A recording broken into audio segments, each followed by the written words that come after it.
वहां पर गुफा में चमचमाती मणि का प्रकाश देखा।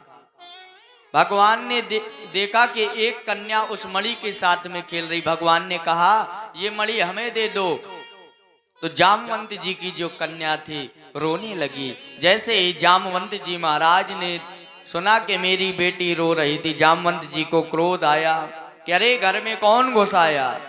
क्रोध में आकर के भगवान की छाती में उछलकर एक मुक्का मारा। बदले में भगवान ने भी 2 मुक्के जामवंत जी को जड़ दिए। फिर क्या भाई, मुक्केबाजी प्रारंभ। 27 दिन तक भगवान कृष्ण और जामवंत जी का युद्ध चला। 28वें दिन जामवंत जी को भगवान ने उठाकर पटक दिया। जामवंत जी ने की नस नस ढीली कर दी। जामवंत जी ने हाथ जोड़ लिए, प्रभु आप बिल्कुल प्राण ही लेंगे क्या? अरे मैंने पहचान लिया कि आप ही वो त्रेता के राम जी हैं, श्याम जी बन के आए। क्यों? क्योंकि राम जी ने कहा था जामवंत को कि आगे मैं तुम्हारा मनोरथ द्वापर में पूर्ण करूंगा। क्योंकि जिस समय युद्ध हो गया, जिस समय युद्ध हो गया तो उस समय जामवंत जी ने प्रभु के पास आए, प्रभु हमारी इच्छा है कि हम आपसे युद्ध कर लें, क्योंकि आपने वयोवृद्ध होने के कारण हमें राक्षसों से युद्ध नहीं ज्यादा करने दिया, केवल सलाह लेते रहे। लेकिन हमारी इच्छा है भगवान कि हम आपसे युद्ध करें। राम जी ने कहा जामवंत जी इस समय हम मर्यादा में हैं, कालांतर में जब हम द्वापर में आएंगे कन्हैया बनकर, तब तुम्हारा ये मनोरथ पूर्ण कर देंगे। तो आज जामवंत जी ने पहचान लिया, बोले क्षमा करो प्रभु हमने पहचान लिया।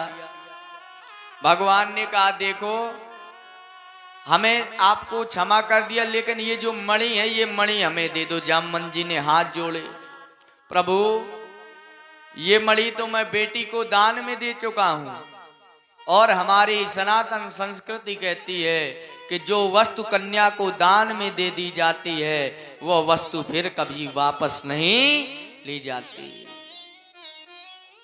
तो भैया इस मणि के कारण हमें तो कलंक लग गया। तो जामवंत जी ने कहा ये मणि हमने कन्या को दान कर दिया, हम आपको कन्या का दान करना चाहते हैं। प्रभु बोले क्या वाह भाई, मणि के चक्कर में एक विवाह तो हो ही चुका, अब दूसरा भी करना पड़ेगा। बोले सरकार हमारी बेटी से विवाह करोगे तभी आपको ये मणि प्राप्त होगी।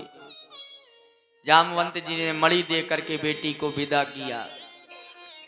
भगवान लौट करके द्वारका आए, सत्राजित को बुलाकर समस्त वृत्तांत सुना दिया। सत्राजित पछताने लगा। इस प्रकार से भगवान के 2 विवाह हो गए। कितने? 2। एक हुआ था रुक्मणी जी के साथ, दूसरा हो गया जामवंती मैया के साथ।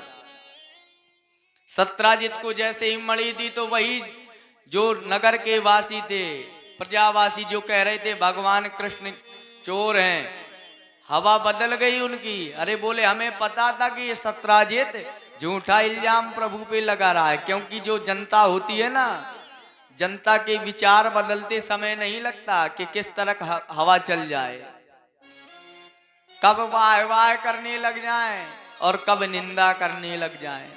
क्योंकि जानते हैं वाह वाह करने वाले कोई सच्चे नहीं होते हैं। वाह का उल्टा क्या होता है? हवा। तो वाह वाह करने वाले हवा की तरह होते हैं। चक्कर में मत पड़ना कि आज तुम्हारी कोई वाह वाह करने वाला सच्चा है। अरे वाह वाह करने वाले हवा की तरह चले जाते हैं। आज आपकी वाह वाह कल दूसरे की होगी। यही स्थिति आई। अब सत्राजित को बहुत बुरा लगा कि अब प्रभु की चोरी का कलंक लगाया, अब तो मेरी बहुत निंदा हो रही है। भगवान के यहाँ हाथ जोड़ा, बोले प्रभु समाज में मुझे बड़ी अपमानित होना पड़ रहा है। तो बोले क्या करें, लज्जित हो गया। बोले महाराज अब तो केवल एक उपाय है,